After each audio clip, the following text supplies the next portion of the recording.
IPO Humpus Maritim Internasional, valuasinya murah plus bonus waran 2/1. Kamu tertarik? Yuk kita bahas. Tetapi sebelum membahas lebih lanjut, bagi kamu yang suka pembahasan terkini mengenai saham dan juga pembahasan IPO menarik, yuk subscribe dulu YouTube Meja Saham.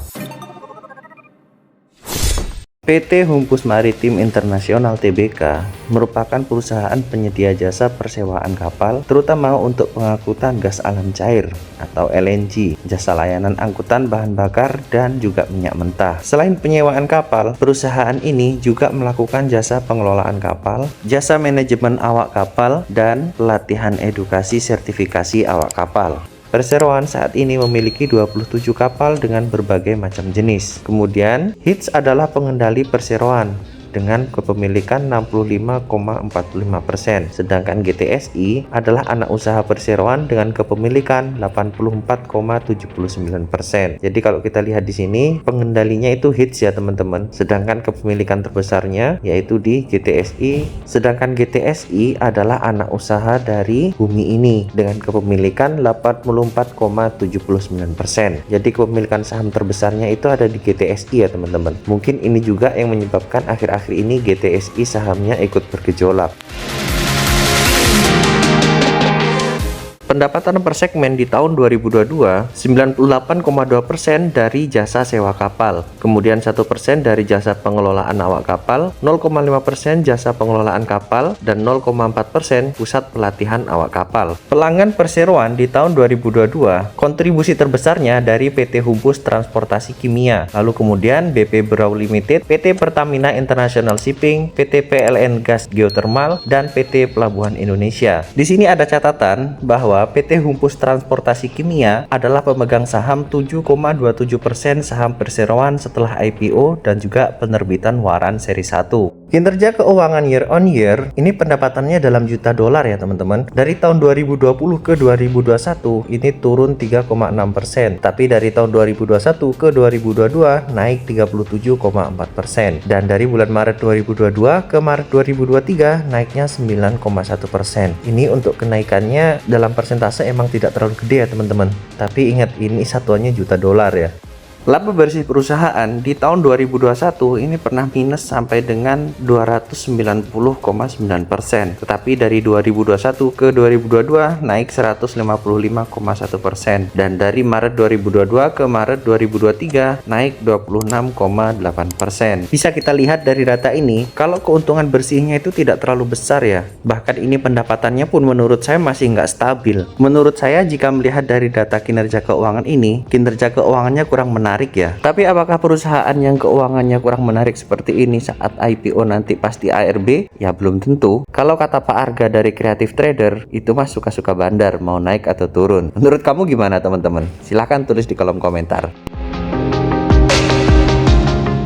Pada IPO ini, rencananya jumlah saham yang ditawarkan sebanyak 2,71 miliar lembar saham dengan harga penawaran 100 sampai dengan 150 rupiah. Untuk potensi pendanaannya sebesar 270,7 miliar sampai dengan 406,1 miliar. Jumlah lembar saham yang ditawarkan banyak ya teman-teman. Ada 2,71 miliar lembar saham. Dengan saham sebanyak ini ditambah waran 2/1, jika nanti setelah IPO atau mungkin di kemudian hari dibawa gocap, maka saham ini akan masuk ke dalam papan LQ gocap ya teman-teman. Untuk saat ini memang belum ada ya papan LQ gocap, tapi ke depan bisa tuh mungkin dari BEI mengeluarkan papan resmi LQ gocap. Menurut teman-teman gimana? Keren nggak tuh kalau ada papan LQ gocap? Bagi kamu yang mau ikutan penawaran umum di tanggal 2 sampai dengan 4 Agustus 2023, dan tanggal pencatatannya nanti di tanggal 8 Agustus 2023. Di 8 Agustus ini nanti kayaknya pesta IPO ya, karena ada beberapa saham lain juga yang IPO di tanggal 8 Agustus. Alokasi dana IPO 90% digunakan untuk memperkuat equity dalam rangka pengembangan usaha entitas anak perseroan, yaitu yang pertama sekitar 36% dialokasikan untuk PT PCS Internasional, kemudian 14% dialokasikan untuk PT OTS Internasional, 26% dialokasikan untuk PT Humpus Transportasi Curah, 14% dialokasikan kepada PT MCS Indonesia, dan 10% dialokasikan kepada PT ETSI utama maritim. Lalu kemudian untuk 10% sisanya untuk modal kerja perseroan. Kalau kita lihat dari sini sebenarnya ini cukup baik ya untuk penggunaannya. Tapi apakah aktualnya seperti dengan prospektus? Ya kita lihat saja nanti. Mudah-mudahan bisa sesuai dengan prospektus ini ya. Karena kalau memang benar-benar digunakan untuk keperluan ekspansi, maka harusnya ke depan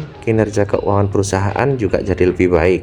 Sebagai pemanis, dalam IPO ini akan diterbitkan waran dengan jumlah 1,35 miliar lembar dengan rasio waran 2:1. Memang udah sepantasnya sih kalau saham ini diberikan waran yang cukup banyak. Mungkin orang yang mau ikutan juga akan melihat ke belakang dari kasus GTSI kemarin, dimana setelah IPO, saham GTSI langsung menuju ke gocap. Dan sekarang pun posisinya masih di situ-situ saja, yaitu menduduki posisi LQ gocapan. Dari segi valuasi, potensi market cap-nya sebesar 1,8 sampai dengan 2,7 triliun. Wah, ini market cap-nya cukup besar ya teman-teman, dengan price per share 1,3 sampai dengan 1,9, dan untuk PE-nya 14,4 sampai dengan 21,6 kali. Sedangkan PBV-nya 0,9 sampai dengan 1,2 kali. Kalau dari valuasi kelihatannya cukup murah sih teman-teman, tidak terlihat terlalu premium. Sayangnya untuk invest di saham, kita tidak bisa hanya melihat dari satu sisi valuasi, tapi kita juga harus melihat dari sisi yang lainnya juga. Teman-teman juga harus ingat, ada salah satu kasus saham milik sultan-sultan gitu yang katanya valuasinya murah-murah gitu ya teman-teman, tapi sekarang sahamnya udah pada tidur di gocap. Itulah kenapa alasannya kita nggak bisa melihat hanya dari sisi valuasi, tapi juga harus lihat dari sisi yang lainnya. Yang menjadi underwriter pada IPO ini Reliance Sekuritas ya teman-teman. Sama dengan underwriter yang mengawal GTSI. Apakah pergerakannya akan sama dengan GTSI? Ya kita lihat saja nanti gimana aksinya. Bagi kamu yang hanya mau beli saham syariah, kemungkinan saham ini masuk ke dalam kategori syariah ya. Tapi untuk keputusan finalnya mengikuti OJK dan juga DSN MUI. Sebagai kesimpulan, perusahaan ini merupakan perusahaan persewaan kapal pengangkut gas LNG. Kesimpulan kedua, dari sisi keuangan, pendapatannya belum stabil ya, kadang turun, kadang juga naik. Lalu kemudian, valuasinya bisa dibilang cukup wajar. Dan sebagai pemanis, supaya banyak yang mau ikutan, ditawarkan waran 2:1. Kesimpulan yang kelima, underwriternya ini Reliance Sekuritas, sama dengan underwriter yang mengawal GTSI. Kalau saya pribadi mungkin untuk IPO ini skip ya teman-teman, karena saya akan lebih menunggu bagaimana nanti setelah listing. Jika pergerakannya menarik, mungkin saya akan ikutan. Tapi kalau pergerakannya cukup membingungkan dan sulit dianalisa, ya saya juga akan skip lagi. Kalau teman-teman gimana? Silahkan tulis di kolom komentar. Bagi kamu yang suka mengikuti perkembangan terkini mengenai saham dan juga pembahasan-pembahasan menarik mengenai saham, yuk subscribe dulu YouTube Meja Saham.